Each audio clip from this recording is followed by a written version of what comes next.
Clear হবে।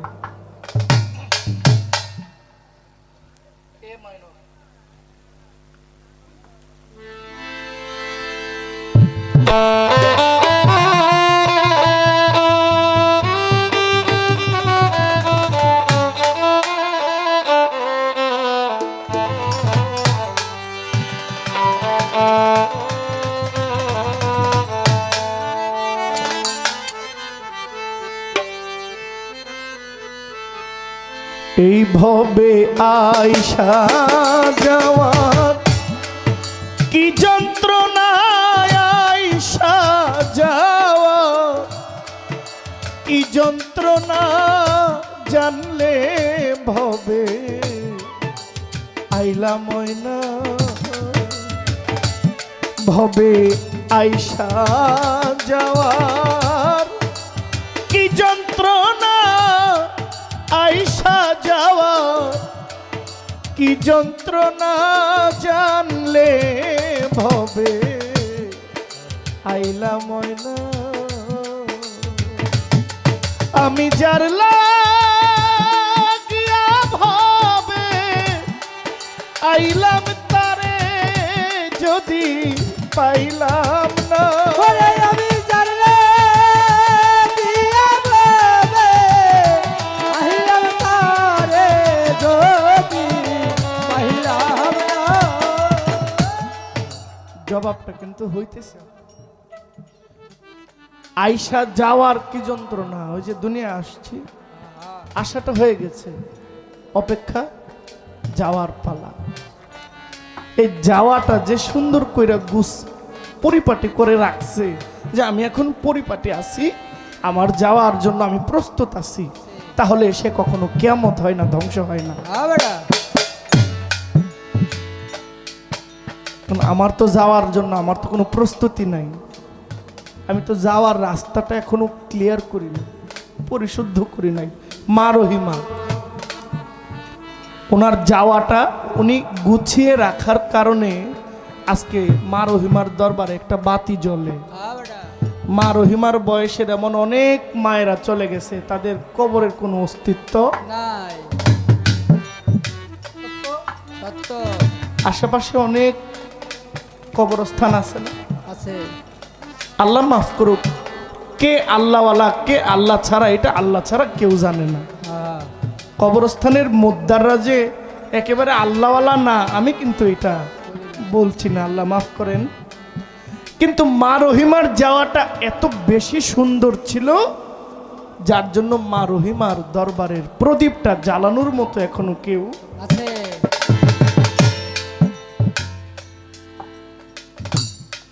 আমি চলে গেলে আমার কবরে বাতি দেওয়ার কেউ থাকবে না। বড় জোর 1 সপ্তাহ কেউ কাঁদবে, 2 সপ্তাহ ছেলে মেয়ে কাঁদবে, 3 সপ্তাহ বিবি কাঁদবে, 4 সপ্তাহ আত্মীয় স্বজন কাঁদবে, 5 সপ্তাহ আমার কিছু গানের শ্রোতা আমাকে নিয়ে কাঁদবে, 6 সপ্তাহ পরে কেউ আমাকে মনে রাখবে না।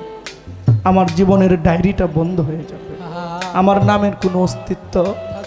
এই জন্য সাধক বলছেন, আইসা যাওয়ার যে কি একটা যন্ত্রণা, জানলে ভবে আইলাম হয় না। আমি যে জন্য, যার জন্য, যে কারণে দেশে আইলাম, তারাই যদি পাইলাম না। বাবা রশিদ সরকার যে জন্য আসছে, এটা কইরা গেছে। এই জন্য বলছে, ভেবে কই রশিদ সরকার, আমার বাড়ি বৈরাবর। মূলত রশিদ সরকারের বাড়ি বৈরাবর না, রশিদ সরকারের বাড়ি হলো সিংগায়। কিন্তু রশিদ সরকার পরিচয় দিয়ে গেছে আমার বাড়ি বরিয়াবর, মানে আমার গুরুর চরণ তলটাই আমার বাড়ি।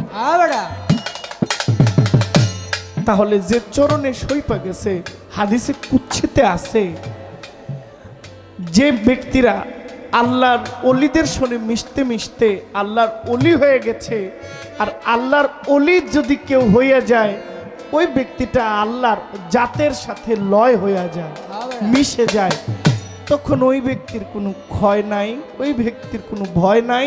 কোরআন সাক্ষী দেয় যে আল্লাহর অলিদের কোনো ভয় নাই, আল্লাহর অলিরা কখনো ভয় পায় না, আল্লাহর অলিদের কোনো চিন্তা নাই।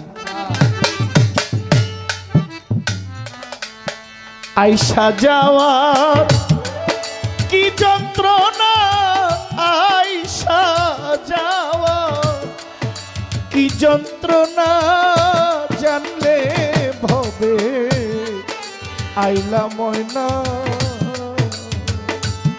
আমি জানলে ভবে আইলা ময়না। আমার আইসা কি জানতো না রে আইসা যাওয়ার, কি জানতো না জানলে আইলাম না, ওরে আমি জানলে হবে আইলাম না। মনরে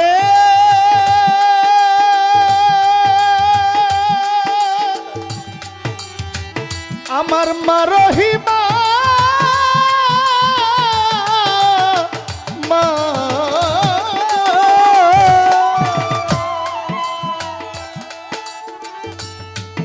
মা কালের ফল দেখতে ভালো, উপর লাল তার ভিতর কালো, আগে জানতাম না। মনরে ওরে লুবিনা মনরে মা কালের ফল দেখতে ভালো, উপর লাল তার ভিতর কালো, আগে জানতাম না। আমি না বুঝিয়া মাকাল খাইয়া বিষের জ্বালায় বাঁচি না। আমি না বুঝিয়া মাকাল খাইয়া বিষের জ্বালায় বাঁচি না। আমি না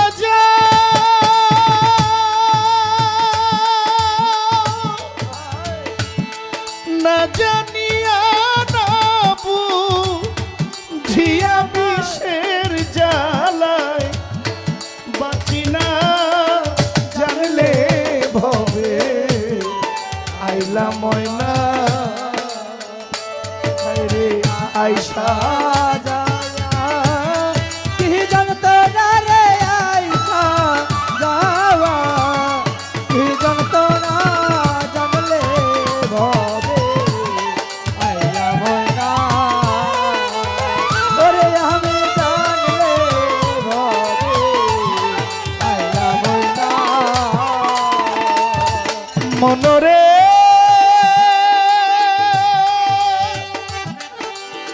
মনরে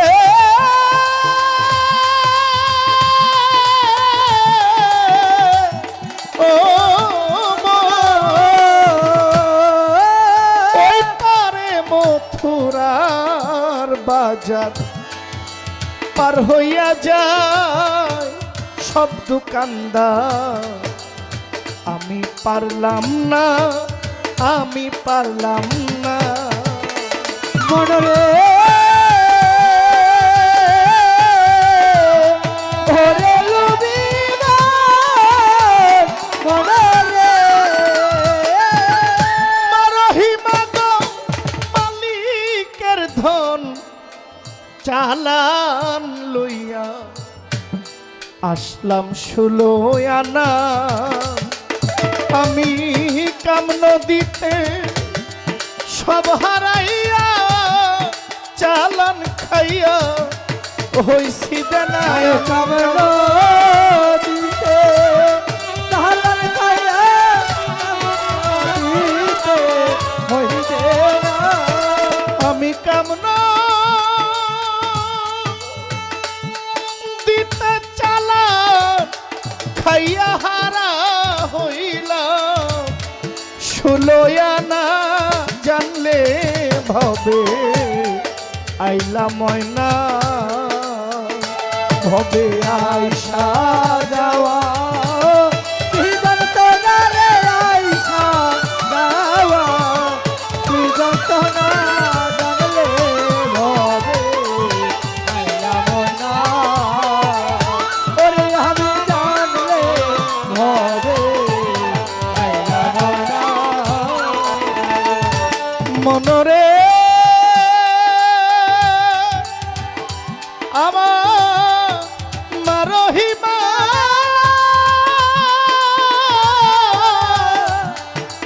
মধুর মাগো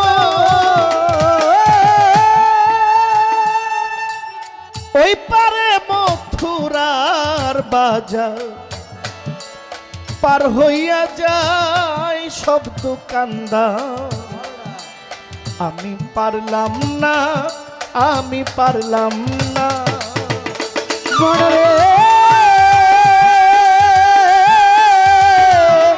ওরে লুগিবার মনরে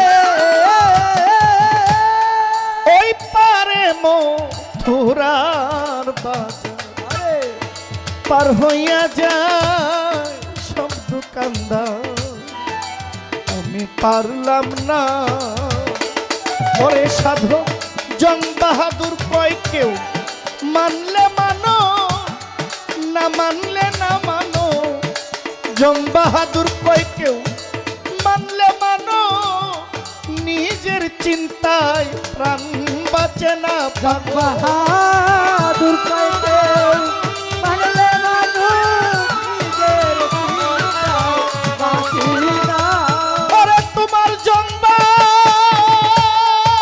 বাহাদুর কয় কেউ মানলে মানো নিজের চিন্তায় প্রাণ বাঁচে না জানলে ভবে আর আসতাম না ভবে আয়সা যাওয়া কি জানতো না রে আইসা যাওয়া কি জানতো না জানলে ভবে আইলা মনা ওরে আমি জানলে ভবে আইলা মনা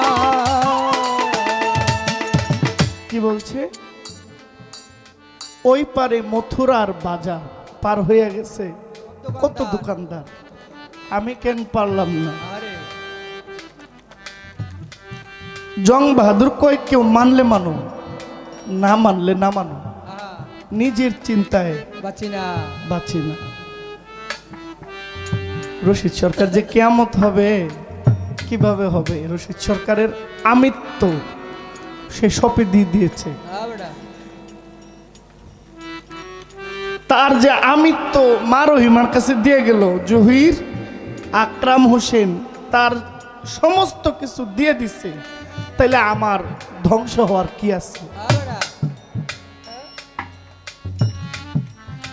আমার যা ছিল আমি তো সব দিয়ে দিছি একজনকে যদি আমি আমার সব দিয়ে দেই আমার আমিত্ব আমার ধন আমার সম্পদ আমার অর্থ আমার দেহ প্রাণ যৌবন সব যদি আপনাকে আমি সঁপে দিয়ে দেই তাহলে আমার মানে হারানোর মতো আর কোনো কিছু নাই এখন যে লোক তার আমিত্ব বিসর্জন দিতে পারে নাই ওই লোকের কিয়ামত আছে তার ধ্বংস আছে আর যারা আমিত্ব মানে কিচ্ছু নাই তার ধ্বংস হওয়ারও কিছু নেই আমার পকেটে টাকা থাকলে না চুরের ভয় হারানোর ভয় হারাইব আমার পকেট ফাঁকা থাকলে আমি অন্ধকার গলি দিয়ে হাঁটলে চুরে আমার কাছে পাইব কি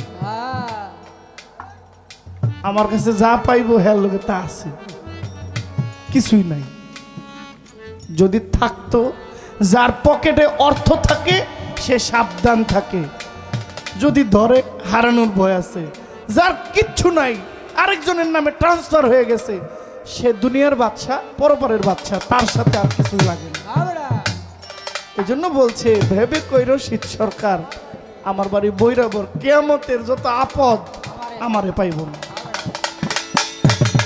আপনার জবাবটা দেওয়ার সাধ্য চেষ্টা করলাম বাকিটা মালিক আল্লাহ ভালো জানে আপনার কাছে আমার একটা কথা তো থাকেই বাবা বাবা গ্যান্ডারি রস বাবা আমার ভাই নিষেধ করেছে যে আর কথা বলার প্রশ্নের দরকার নাই এই মানুষগুলো কিন্তু ভাই শুধু গান দুইটা করে গান দিলে কিন্তু এই মানুষটি থাকতো না শুধু দুইটা করে যদি গান গাইতাম আপা এই মানুষগুলো এতক্ষণ থাকতো না আমরা একটু এদিক সেদিক আমি আপনাদেরকে ধরে রাখবো এই ক্ষমতা আমার নাই আপনারা জহির পাগলার নামের উপর আছেন এইটাও ভুয়া কথা মিথ্যা কথা আপনারা গানের মানুষ গাজীপুর গানের জন্য উপযুক্ত জায়গা গাজীপুরের মানুষ যে গানকে লালন করে এটা আসলে বোঝা যায়। আপনারা গানের মানুষ, মা রহিমার দরবারে কোনো না কোনো মহব্বতে সহব্বতে আসছেন, কোনো বড় আহামরি কারো নাম শুই না। আর নামের ব্যাপার আলাদা, আর ওই মা রহিমার দয়া কৃপা হচ্ছে এটা অন্য বিষয়। হ্যাঁ বেটা